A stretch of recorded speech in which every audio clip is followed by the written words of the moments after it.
Boss. How are you? And Guy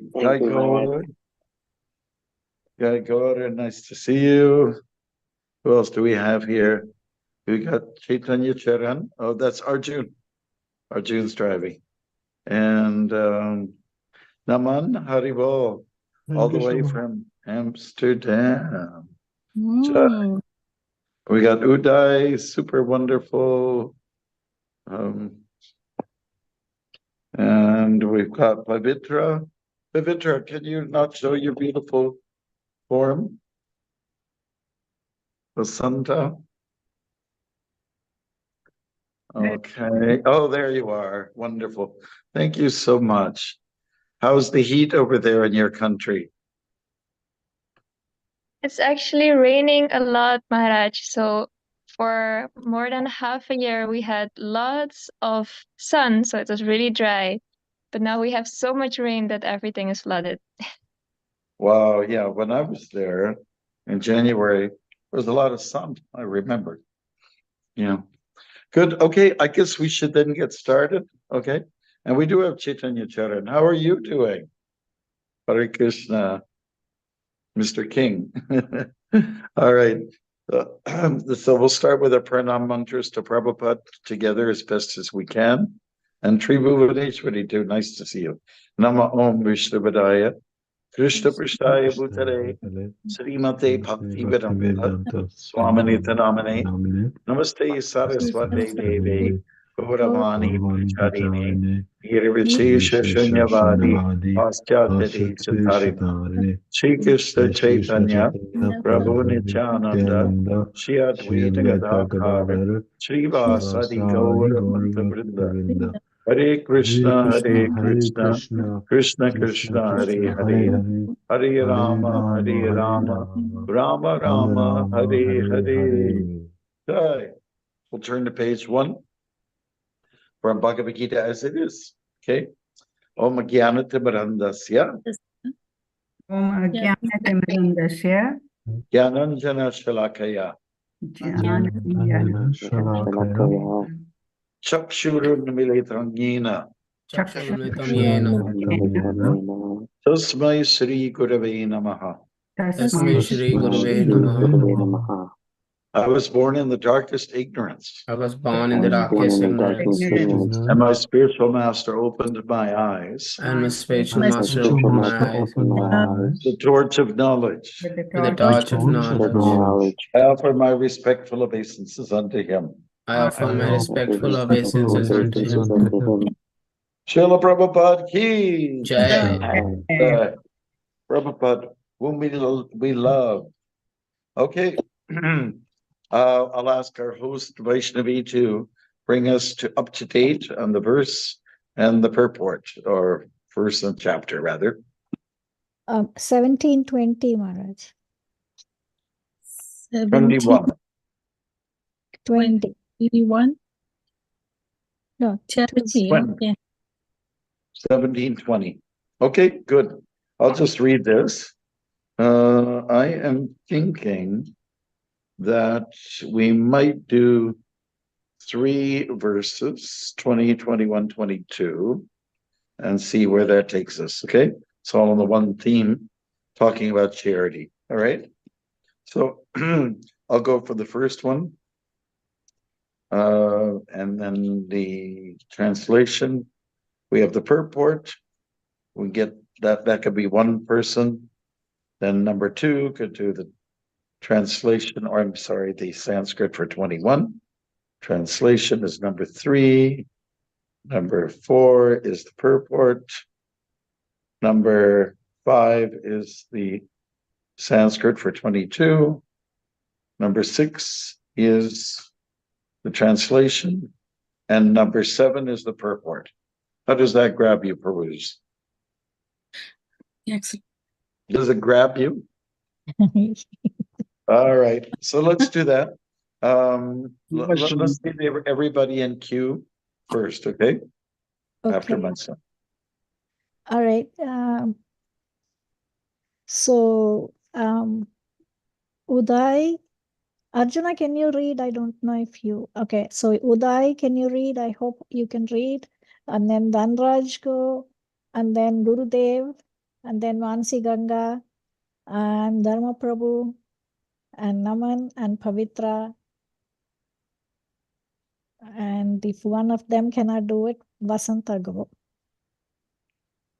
Okay, sounds good. We're all lined up now. Okay, so verse 20 from this chapter, the divisions of faith.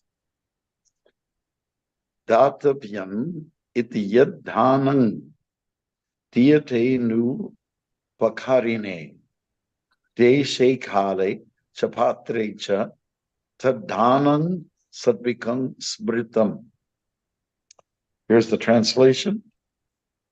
Charity given out of duty, without expectation of return, at the proper time and place, and to a worthy person, is considered to be in the mode of goodness. Okay, next person. Hare Krishna. In the Vedic literature, charity given to a person engaged in spiritual activities is recommended.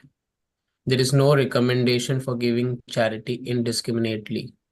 Spiritual perfection is always a consideration.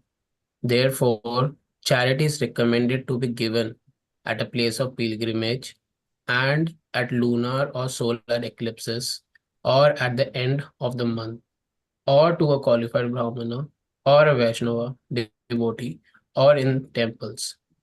Such charities should be given without any consideration of return.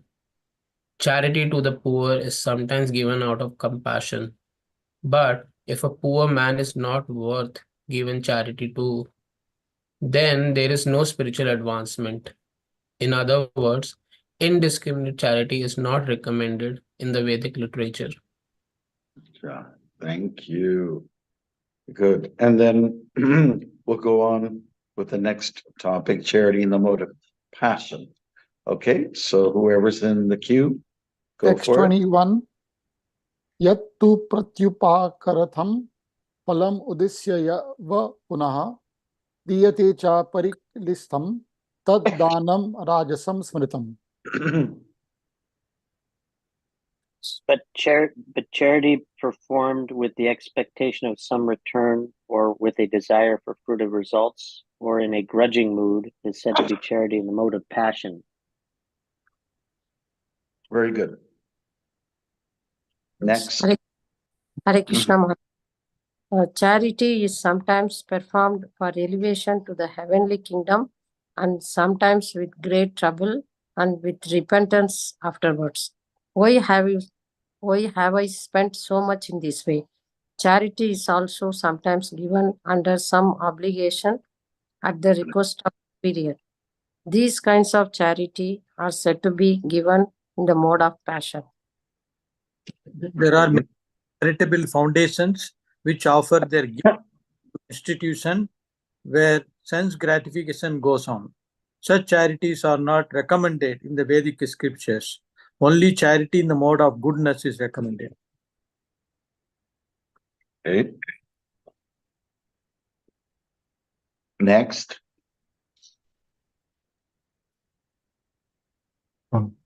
Next.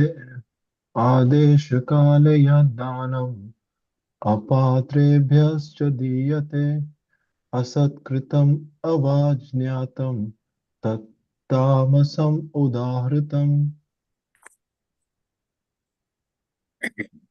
And charity performed at an impure place, at an improper time, to unworthy persons, or without proper attention and respect, is said to be in the mode of ignorance. Good. Thank you.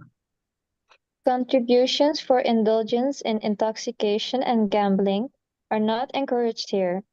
That sort of contribution is in the mode of ignorance. Such charity is not beneficial. Rather, sinful persons are encouraged. Similarly, if a person gives charity to a suitable person, but without respect and without attention, that sort of charity is also said to be in the mode of darkness. Okay, great. So thank you all the readers and listeners to this segment of chapter 17 on the subject matter of charities. I think this is something most people are curious about. A lot of people are in the mood of wanting to give, and there's the intent behind giving plays a major role in which kind of mode it fits into. And I don't know if I mentioned in this group, but some years ago, I went to Orlando, and at that time there was a small house that Bhaktimarga Swami, my godbrother, was living in, and functions were held there. And after a decent sleep at night, I got up and I started to just go for a japa walk in my dhoti, my usual, the way I do it. And someone in a van pulled over and he saw me and he introduced himself. My name's Michael Brown. Okay, it's an easy name to remember. And he said, I work with National Geographic. And I was wondering if you would like to participate in my project. My project is that I'm doing some pictures, some photo shoots for the National Geographic magazine. And I thought I could do it through the eye of a monk. So would you be up for that? And we said, well, sure, that it sounds like a lot of fun. And he was saying that the project will concentrate on Orlando, but not the usual Orlando that people think about, Mickey Mouse and Donald Duck and the whole, fantasy side of it. As you know, I think that city attracts more tourists than any other place on the planet Earth. Can you imagine? People are more interested in a mouse and a duck than they are in spiritual matters. Anyways, the next day, we went through the downtown of Orlando, and it was very interesting, quite ordinary, nothing really special. He just took shots of me looking at stuff, buildings and places, and that might be of interest. Then we walked under the interstate highway. And that was a whole other, like when people say the other side of the tracks, like it's another world over there.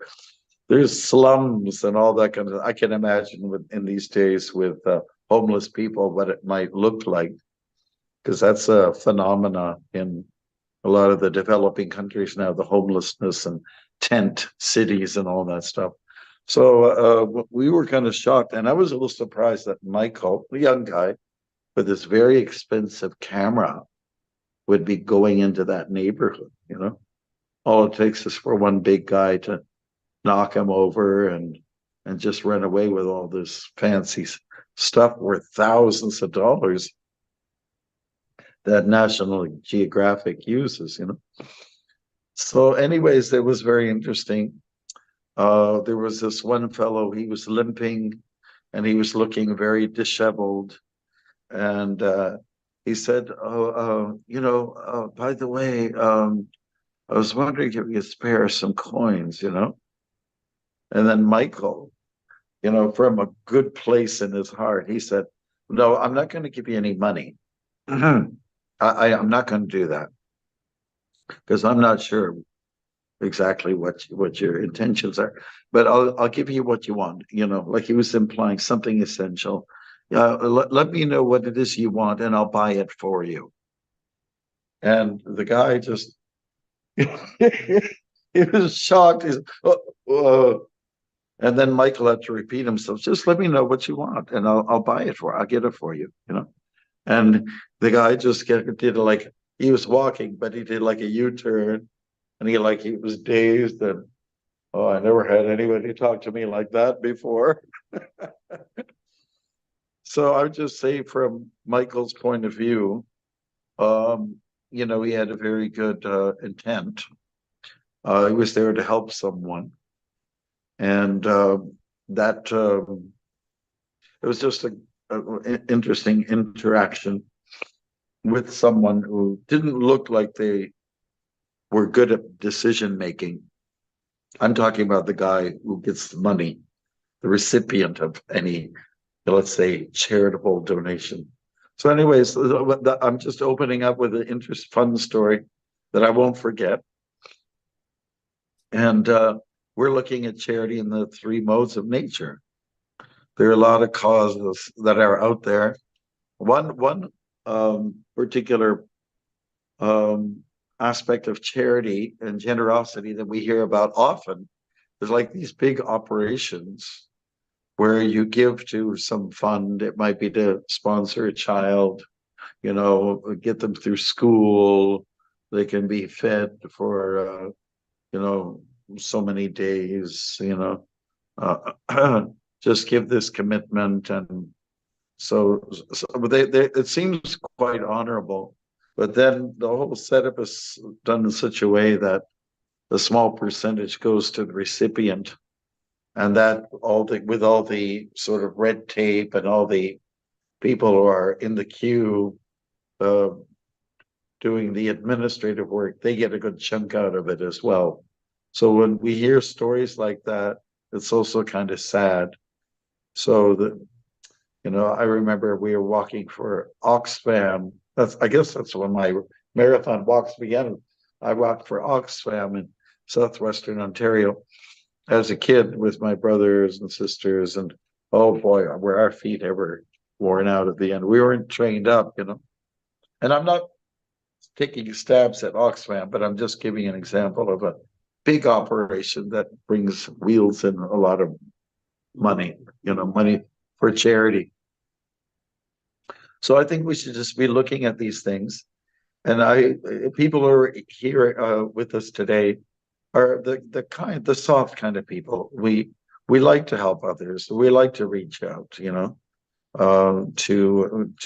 sometimes beggars, and there are genuine beggars, there are, but there's a lot of people who misspend their money. Another time I was in Montreal, and there was a guy walking his dog. This was in the winter, and it was kind of later at night, and I wasn't being able to sleep. So I went for a walk, and he had his dog, and he said, "Hey, I got to feed my dog. Can you give me something?" And I pulled out, and I had a dime. That's all I had in my pocket. I generally don't go out with cash, And I had a dime. I said, "Well, this should help towards your cause." He said, "That's all you got, you prick."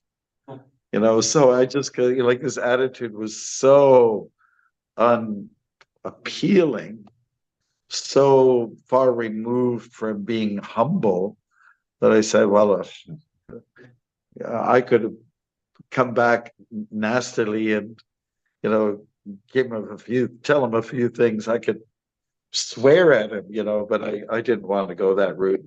I'm a monk, right? So I'm a sannyasi."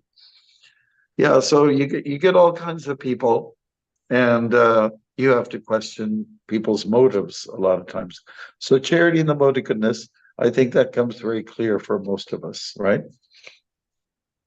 That which is done with good intent.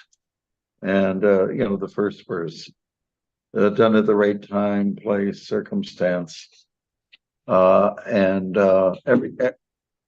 everyone's good for that. That's not a problem. I think it's well understood, because there are genuine recipients. They do need help. What might throw us off a little bit is in the purport, it talks about trying to do charity in the place of pilgrimage. Okay, but there are a lot of crooks also in places of pilgrimage, like in Radhakund, for instance. And I don't know if any of you have traveled to Radhakund, but it's one of those places where there's dubious characters. They really are, and you can pick up on it by their tone. After a while, you get to know a little bit, who the individuals are, and if they're motivated towards darkness, you can pick up on it after a while. So And in terms of full moon and all these other kind of stipulations, that's a little bit hard for us to really comprehend. But I wouldn't worry too much about that. We are also recipients of charity. You know, like those of us who are administrators in ISKCON, we're always looking for donations, you know, to build temples, to put an extension in your kitchen. Like when I was in Alachua last year, I saw they had a real nice kitchen that was added onto the existing building. And so these are used for very good causes, for serving the Lord and, you know, making prasadam for devotees. And many people, there's a lot of people become Krishna conscious through their stomach, through their tongue. You know, so this is great. They can enter into higher conscious kind of lifestyles. So that's in the mode of goodness. Mode of passion, I think when people do something that begrudgingly, oh, real, do I have to? I guess I will. Oh, well. So, you know, feel very strong about the you know, outfit that you're contributing to. So, yeah, I think that's well understood.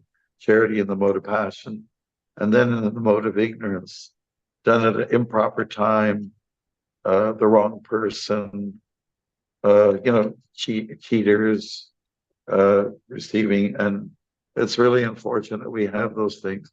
And even in sacred places, I remember seeing some sadhus, they're like, you know, standing there begging, and they're able to do so much. But they're just kind of trying to appeal to the sentiments of the people. So if you give in charity to under inappropriate circumstances, you know, it's kind of a waste of money. Just remember that charity comes in many forms, and when it's money, money is Lakshmi.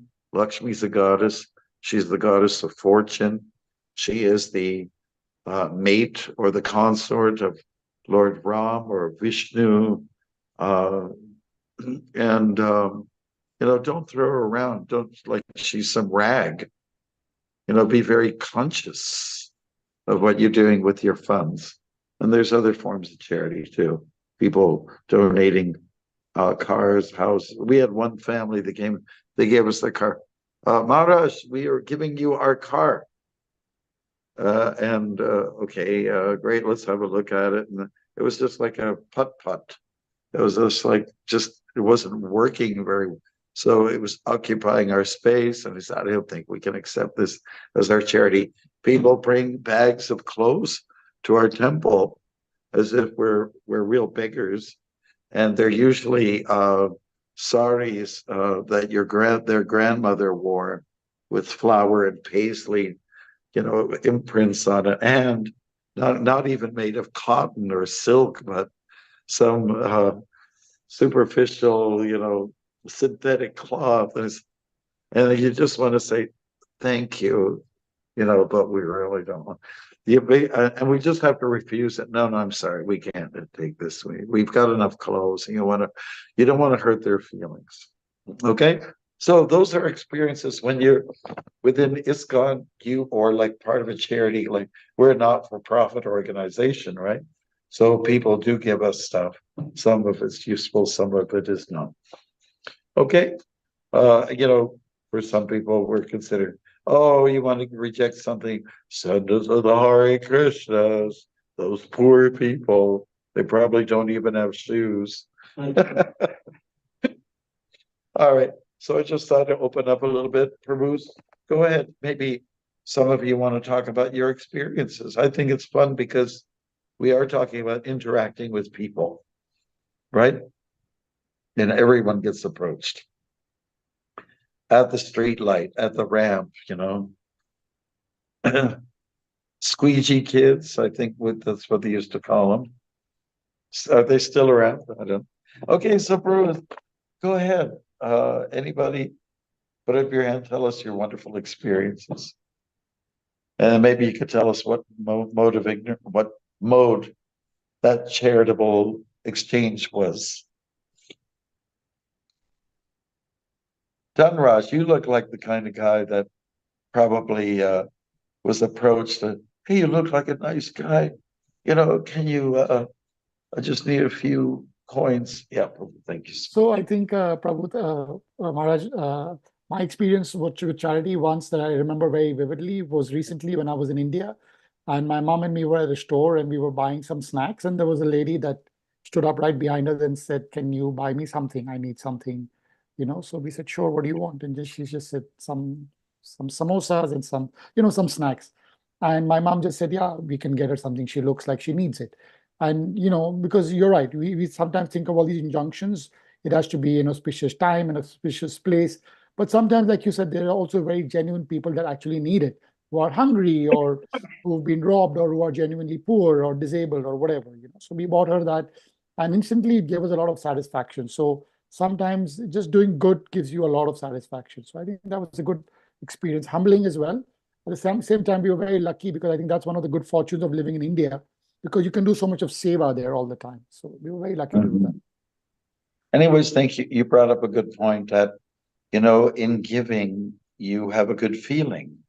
It is probably one of the most, let's say, common, it's like a consensus from a lot of people that I feel best when I give people something, when they could use something and it's put to good use. I feel really good. My whole day is great. I feel good. Isn't it like that? Yeah. So we're not Yes. shunning charity. We're not doing that at all. We're just saying we're not discouraging people from giving because there's dubious characters out there. But it's going to be put to good use. Then you just end up, your heart is light. It's beautiful. Good. Anybody else? Oh, we got some hands up. Oh my God. Is that okay, Purnachandra? Yes, yes, Miraj. Okay, you know what? My charity was in a wrong way, in a way, because I went to India the first time and I met this family. They were really nice, a very, very nice family, even to meet with the first time. So after I came back to Canada, so every time I used to just send them some money, right? So when I send them money, they phone me and the wife gets so upset at me. She says, Madam, why did you send me money? Like, honestly, like every time I send, there was a fight between us. Like she'll say, why did you send us so much money? It's a lot of money, this and that, right? So on the birthdays, I used to send for like 3-4 years. I kept on sending and she got mad, but it's okay. I just thought I was helping them. But you know what? Like when I went there, then she told me, she said, don't give money like that. If we need it, then we'll always ask you. So from that time, I stopped giving them money. Nice. Thank you for sharing. Beautiful, beautiful. Yes, I remember I was going on the parikrama path to Radhakund, and I had a few devotees were with me. One was a god sister, and she brings some lollipops and things for kids, right? So she had her little bag there, and the one kid came, and then the whole neighborhood came over, and it was like an attack by all the kids in the neighborhood. It became sort of an uncomfortable experience. It wasn't nice. They were very aggressive kids, and they didn't even show much gratitude. So you just have to watch it, even in places which are considered classified as holy, sacred. You've got all kinds of characters there that don't fit the bill. So one wants to be cautious. Again, we're dealing with the goddess. Okay, and we have Pavitra from Suriname. You're going to tell us a little bit about all the wonderful things you've done, experienced. Go ahead. It's an experience with a question, Maharaj. So we have this one devotee in our congregation, and he always tells us that we should not give money to anyone we would see on the streets begging. So on the way to work, at the same junction, I meet different homeless persons many times. And I was asking the senior devotee then if I do not, I don't feel comfortable not giving anything. I want to give the person something. So he said you should not give money because you will get bad karma if he uses it for anything that's against our principles. So I said, okay, no problem, Prabhu. So now many devotees in our congregation walk around with Mangalarti sweets or anything to give the homeless person. So that's what we do now. But isn't that also a little bit in the mode of passion? Because we're not expecting something good in return, but we're expecting not to get something bad in return. Oh, I think if I understand you correctly, you're talking about prasadam distribution, right? Yes, Maharaj. Okay, Yes, well, Maharaj. when you give prasadam to people, this is all auspicious. This is just really good, in general, because a lot of people don't have much of a chance to gain anything in this world. So if they get prasadam, food offered to the Lord, it's to their personal benefit. It's incredible piety. Prabhupada not only said it was giving prasadam was like our best weapon. He said things like guaranteed a good birth in the next life. Like he put prasadam distribution way up an incredible pedestal, because that's one of the things we like to disperse prasadam, wisdom, and the sound vibration, the kirtan. Yeah, so that's for people's benefit. I don't see that there's any bad karma that comes out of that. I wouldn't see any connection like that. And the most important thing is we're not asking for anything back. So what's most favorable in the area of charity is to give with no expectations, no reciprocation. And it would be nice if people say, "Oh, thank you so much." I didn't eat for the last 40 days, and thank you. You have saved my life. You don't get that.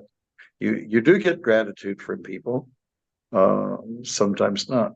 But yeah, giving prasadam, I think it's very commendable. To do that, and I like what you're doing there, along with the devotees in Suriname. Just always having some prasadam available, and we're known, like when I go to, is it Guyana or Trinidad, where people call us the Hari Bowls. They call it the Hari Bowls. And do you have any fudge? So devotees give the sweets. They call it fudge. Do you have any fudge? As soon as they see a Hare Krishna devotee, do you have some fudge? Do you have some fudge? And that's what we do. We go up and down streets. We do kirtan, like a padayatra, and then people come out with all their kids to the end of their property line at the gate, and they line up for fudge. So we're known for givers of good food. Yeah, it helps to build up the reputation, but more important than that, people are going to be achieving a better birth in their next life. That's a big benediction, right? Good. Anybody else want to offer stories, realizations about charity? Oh, one thing I'd have to say on this topic as well is that if you like, when Krishna talks about chapter 12, devotional service, you might flip through those pages in your Gita if you have one available. It's actually a short chapter, and it's a chapter that talks about concessions. So I think I'm going to flip my book over to that, and because we're dealing on that particular topic. So 12, devotional service. The concessions that I was referring to is think of me, become my devotee, and meditate on me always. But that we're going to chapter 12, as I said, text 8. Fix your mind on me, right? Number 9 says, if you can't fix your mind on me and like be full on with your bhakti, then follow the regulations of bhakti yoga. Just be kind of learn obedience, follow some regimen. And then you will develop a desire to go deeper with your surrender. Text 10, are you with me all on that? 12:10. If you cannot practice the regulations of bhakti yoga, then just try to work for me, okay? So, because by working for me, you will come to the perfect stage. Text 11, if you are unable to work in this consciousness of me, then try to act giving up all the results of your work and try to be self-situated. So this falls into the category of, doing charity, give up some stuff, give away, downscale, give to charity. So 12, if you cannot take to this practice, cultivate knowledge. Better than knowledge is meditation. Now it kind of goes backwards. It goes backwards. Meditation, renunciation of the fruits of actions. You're earning hard money and you want to spend it somewhere and you detach yourself from, I will give a percentage for another cause. Okay, so that is the chapter that deals with concessions, talks a little bit about charity. Okay. So we got somebody with their hand up, Anantashesha. Yes, go ahead. Yeah, Hare Krishna, Maharaj. I know the charity, if you're not sure about the mode of charity, in what mode you give charity? That's a good question, and I would just, I'll take the liberty to say it's ignorance, You should know who you're giving to. Of course, you can't always be too sure, but if you're really in the dark about where it's going to go, then I think it's squandering, It's I wouldn't put it in a high category according to the directions given here by Lord Krishna in the Bhagavad Gita. Know what you're doing. Know where you're shooting. Know your aim. If you just kind of shoot in the dark, you don't know what you're going to hit. You might hit your best friend. I mean, Ravana, he went to the forest. I guess it was dark, and he just shot at something that was moving, and it happened to be his brother-in-law, and he killed him. That was Shurpanaka's husband. So after that, she didn't have a mate, and so she started looking for someone. And then she saw Ram and said, "Oh, this one would be really good for me." Sorry, I've got a cold, as you may notice. Yeah, so I think we should be well informed and make educated decisions. I think that's always good to do a little research before you do a little observation before you give.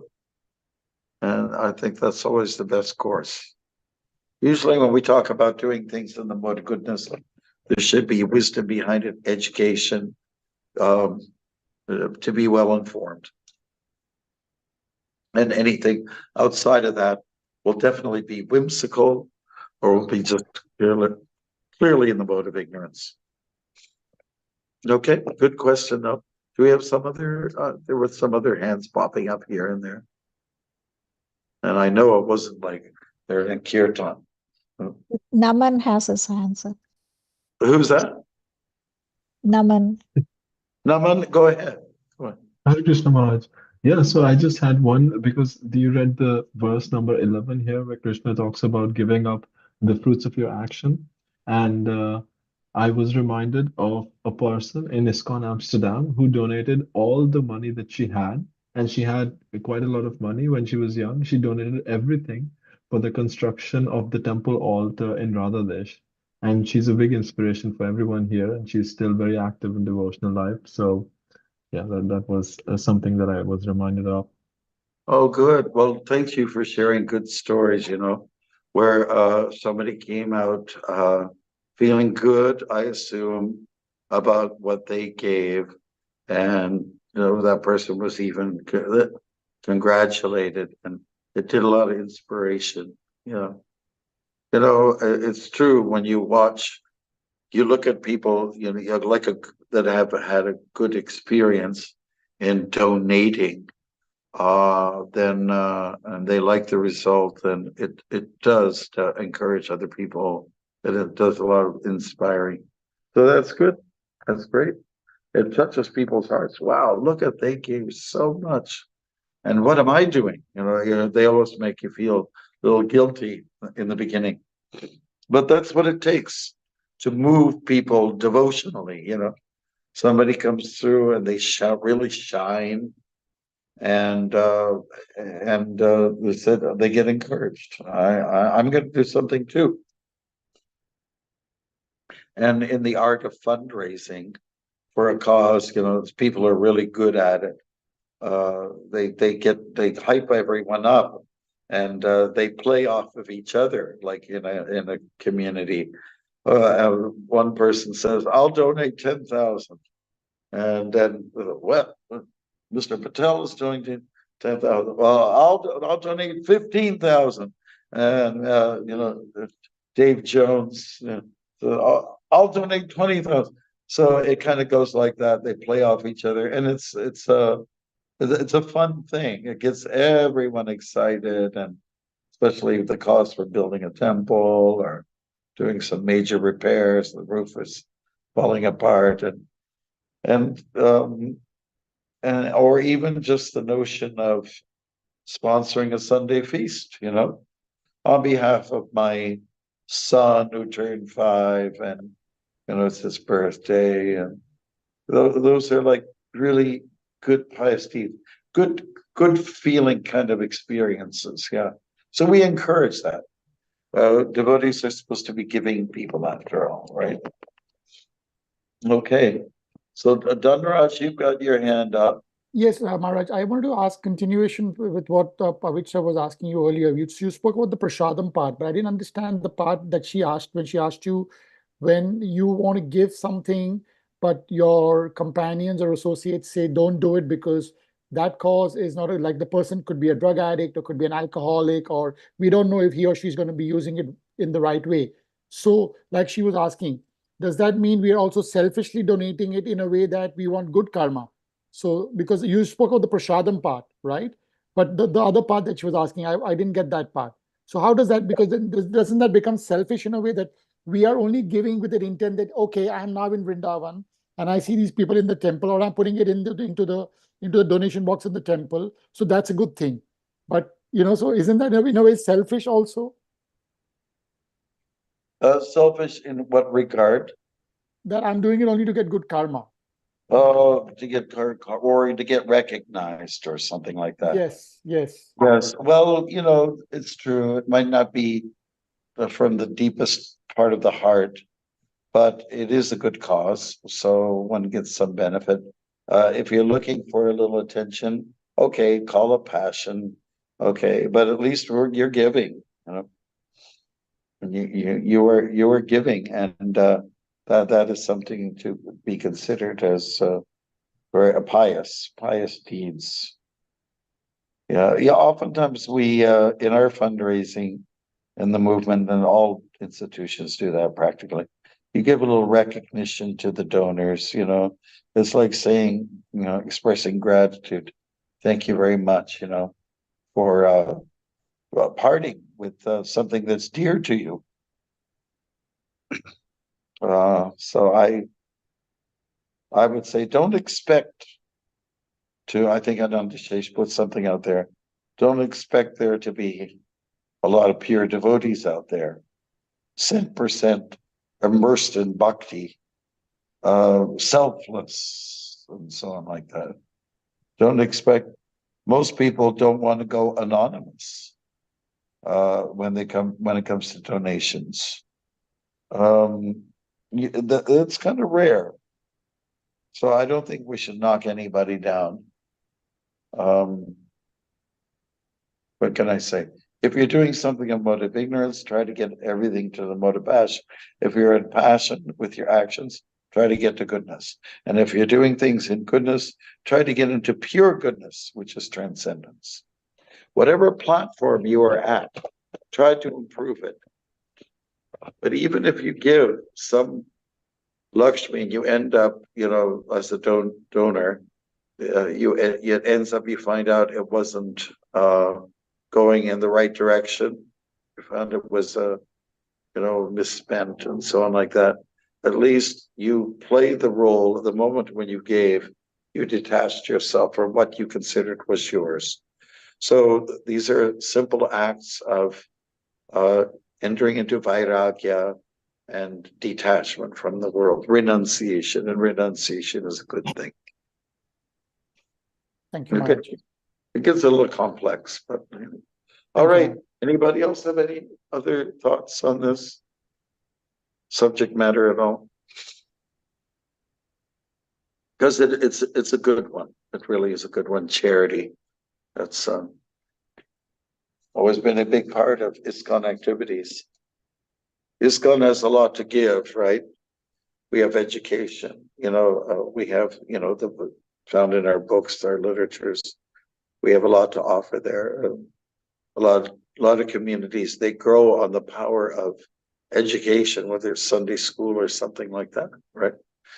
And Prashadam is a big thing. We've gained a good reputation they have good food, the Hare Krishnas, they have great food. Go to their feast, their love feast, and you really have a good time. And then kirtan has become so popular as well. These are the three gifts that we share with others.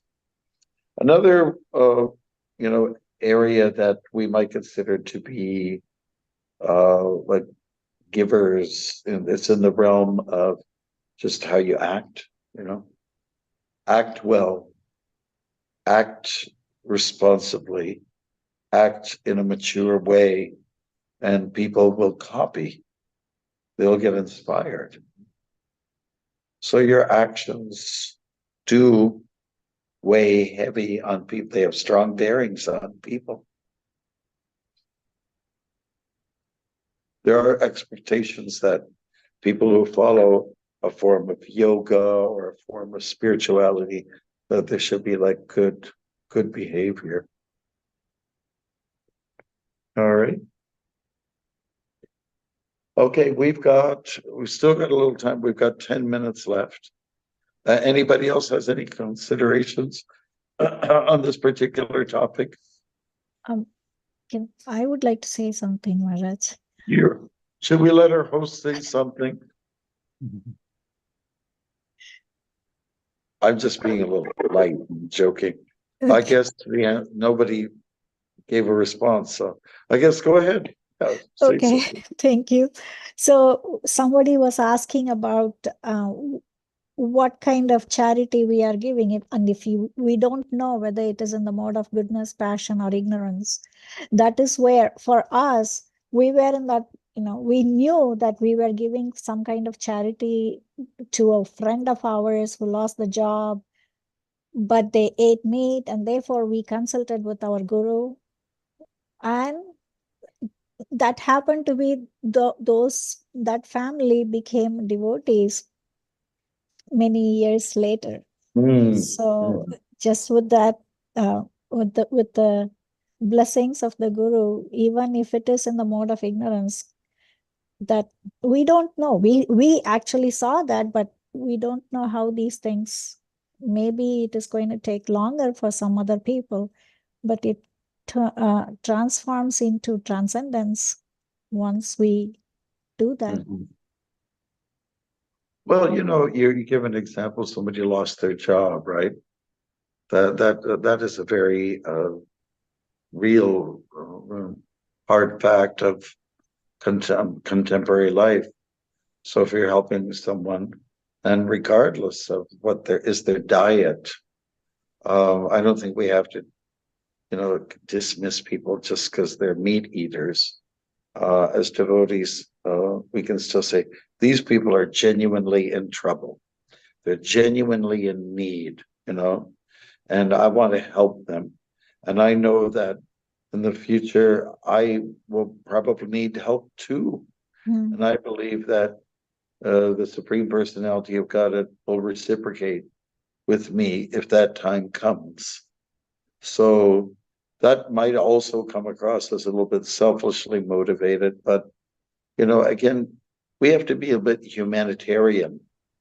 That component must be there. We do have to help people in stress. Your next door neighbor might be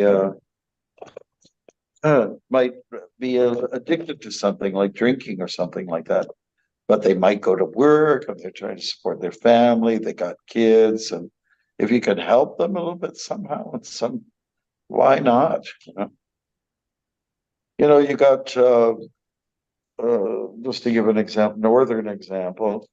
The old lady next door, she can't get out to go shopping because she can't handle the snow. So you go and shovel the snow for her and maybe give her a ride. There's credits that come naturally from those kind of actions.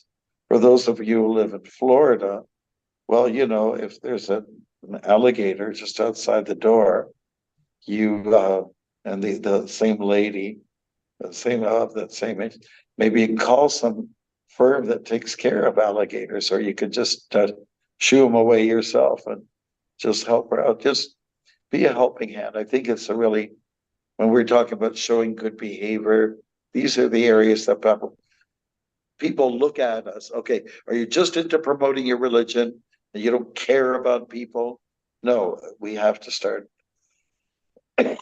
thinking along those lines of helping other folks. Just remember the other day, we were looking at 1716. 1716, probably these are the last remarks we'll make before we close up. The austerity, simplicity, gravity, satisfaction. I'm going to read the purport. Do you want to go to 1716? I don't know exactly where it is. Just trying to make a point about going out, and helping people. Purport: to make the mind austere is to detach it from sense gratification. It should be so trained that it can be always thinking of doing good for others.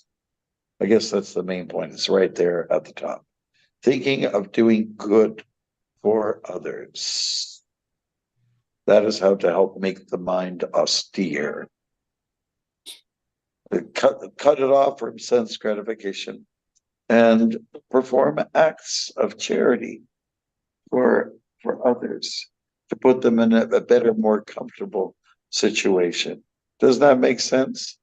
Somebody's very inconvenienced and unfairly, and you feel they don't deserve it. So you make things convenient or safe for them, whatever that shape it takes. Devotees should go out of their way to demonstrate that. And then people say, oh, you are a saint after all. You're not just there for your own people, for your own group, for your own religion, right? We can be criticized for that. So let us demonstrate to people that we are kindly individuals. Our religion believes in kindness. Okay. Not just to Krishna, but to other people. After all, everyone's Krishna's part and parcel, right? So why shouldn't we have a heart? Okay, great. So thank you very much, Bruce. I really appreciate all that you have given to us in the way of sharing some of your experiences and questions. Why don't we do our takeaway and, with the 4 words, okay? 4 words. We found that that's really always a good exercise. So 4 words, and we will go forward with the 4 words. Mhm. All right. So, Yes. Vaishnavi, could you, alphabetical order, whatever you want to do, Yeah. help Okay. us with that department. All right. So Anantasesha Prabhu has his mic on. Can everybody keep your mics off because the sound will be completely not good. Do charity without discrimination of diet. Okay, No, we couldn't hear you very well, Anantasesha. Do charity without discrimination of diet. Oh, yes. Okay, very good. Yeah, I mean, I would, I endorse it, of course.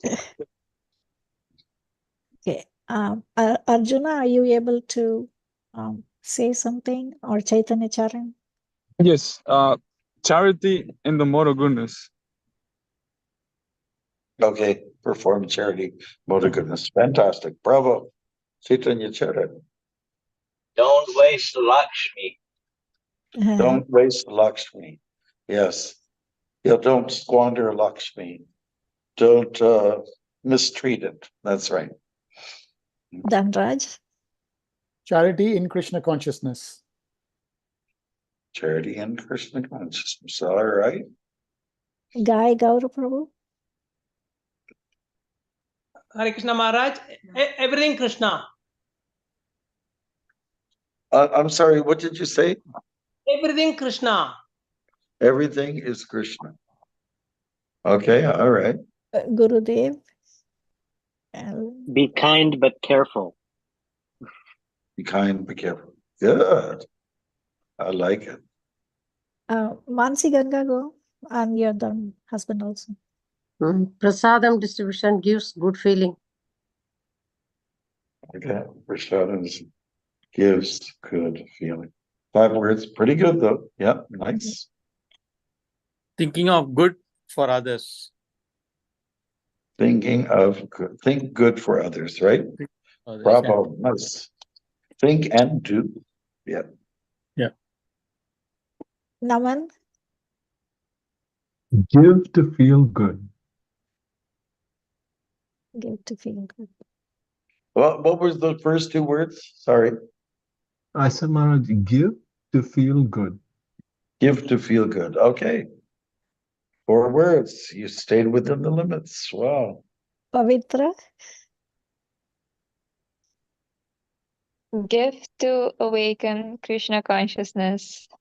Give to awaken Krishna consciousness. Okay. Nice. Rasaraj Prabhu? Hare Krishna Maharaj. No, that's Raj, my God. Renunciation brings internal peace. Renunciation, did you say? Brings internal peace. Oh, good. Yeah. Sounds like you're doing that. You're exercising. Sankalpa?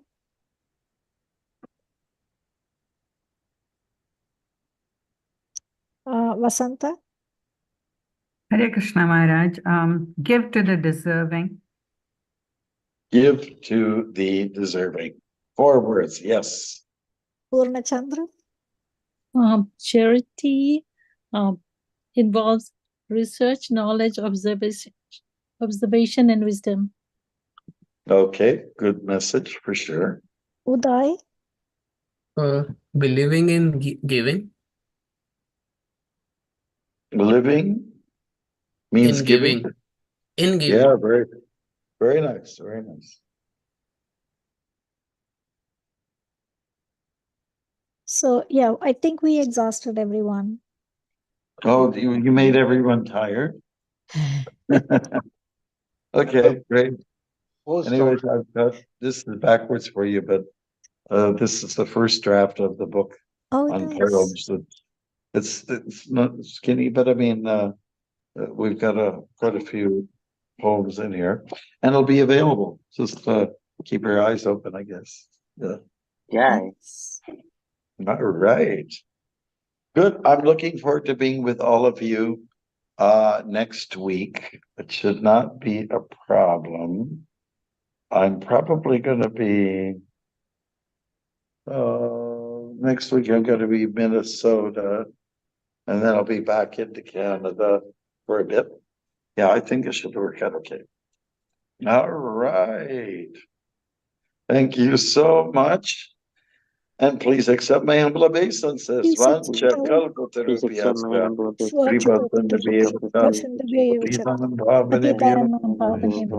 Vaishnavibhyo Namo Namaha. Maharaj. Dandavats, Maharaj. Thank you. Hari Krishna. Jai.